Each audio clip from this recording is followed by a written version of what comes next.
आज विपक्ष के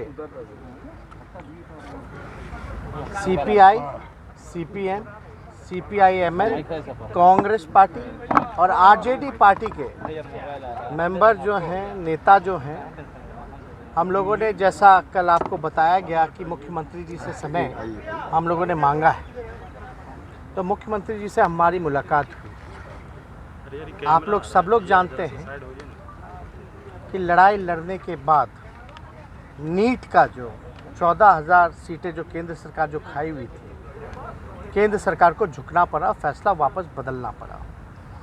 हम लोगों की मांगे जो थी, हम लोग इसके लिए सड़क पर भी उतर के संघर्ष किए थे कि जातीय जनगणना में पिछड़े अति पिछड़ों की भी गिनती हो। कुत्ता, बिल्ली, पेड़ पौधे, हर धर्म, SC ST सबका जो है गिनती होता है, लेकिन और अन्य जातियों का क्यों छोड़ा हो जाए? ये होना चाहिए गिनती। इस सिलसिले में क्योंकि 2 बार बिहार विधानसभा, गौर कीजिएगा, 2 बार बिहार विधानसभा ने सर्वसम्मति से सब दल के, बीजेपी भी इसको पास किया था। 2019, 2020 2 बारी लगभग हम लोगों की मांग पर पास हुआ और केंद्र सरकार को हम लोगों ने प्रस्ताव भेजा। लेकिन कुछ दिन पहले अभी पार्लियामेंट में साफ तौर पे केंद्र सरकार ने लिखित रूप से मना कर दिया। मना आपको पता है कि नीट का भी जो 14,000 सीटें जो चल रही थी उसके लिए भी किया गया, लेकिन सरकार को दबना पड़ा, वापस फैसला लेना पड़ा। तो हमारा फर्ज बनता था कि जब बिहार में सब दल के लोग सर्वसम्मति से बिहार विधानसभा से पारित कर रहे हैं, तो हमारा महत्व क्या रह जाएगा? तो हम लोग इसलिए मुख्यमंत्री जी से हम लोगों ने समय मांगा, और मुख्यमंत्री जी लगातार जो है कहते रहते हैं कि हम इसके पक्ष में हैं, लेकिन कराएगा कौन? आखिर डबल इंजन की सरकार है, NDA की सरकार है यहाँ भी और केंद्र में भी।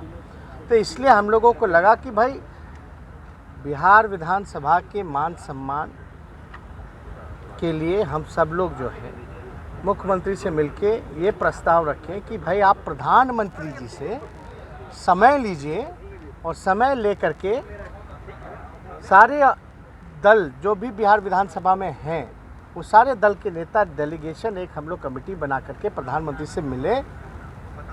आपने देखा होगा कि भाई सब लोगों ने मांग की थी, तो भाई समय लेकर के इस काम को कराया जाए। मुख्यमंत्री जी से जब बात हुई तो मुख्यमंत्री जी ने कहा कि हम इसके पक्षधर हैं और आज उनको दिल्ली जाना है, दिल्ली से लौटेंगे तो वो 2 तारीख को जो है वो भी चिट्ठी लिख करके प्रधानमंत्री जी को मिलने का समय मांगेंगे।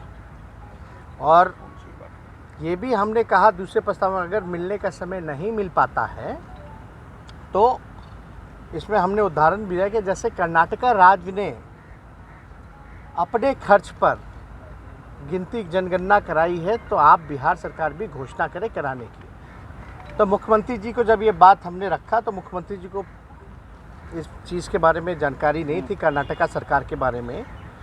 तो उन्होंने हमारे बयान पर जो है वो कागज़ वगैरह डॉक्यूमेंट मंगाया कि कैसे गिनती हुई है। तो उसमें भी नीतीश कुमार जी का ये कहना है कि एक बार मंगा के हम लोग देख लेते हैं सारी चीज़ें। उन्होंने हम लोगों के बयान के बाद जो है कर्नाटका सरकार का जब उदाहरण हमने दिया, तब जो है कागज़ वगैरह मंगा करके वो देख लें। जब वो आ जाएगा, अगर नहीं मिलने का केंद्र सरकार मना करती है तो मुख्यमंत्री ने जैसे कहा कि इसमें लीगल वीगल क्या होगा वो दिखवा लेंगे।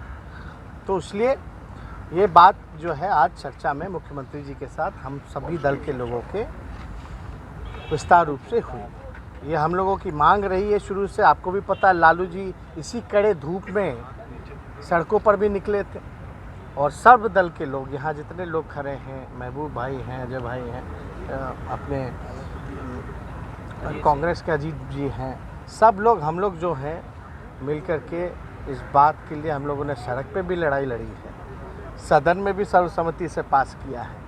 और ये हो जाने से आखिर पता होगा तभी ना बजट में आप उनके जन कल्याण के लिए आप अलग से प्रोविज़न रखिएगा, अलग से योजना बनाइएगा।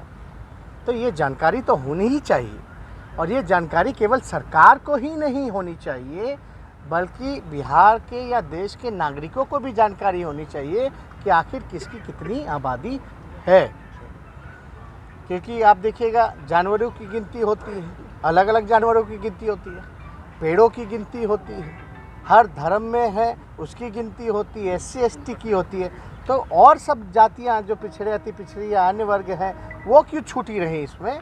इसमें तो सबको जानने का अधिकार है, और उसी हिसाब से इनके विकास के लिए, इनके उत्थान के लिए योजनाएं बनेंगी।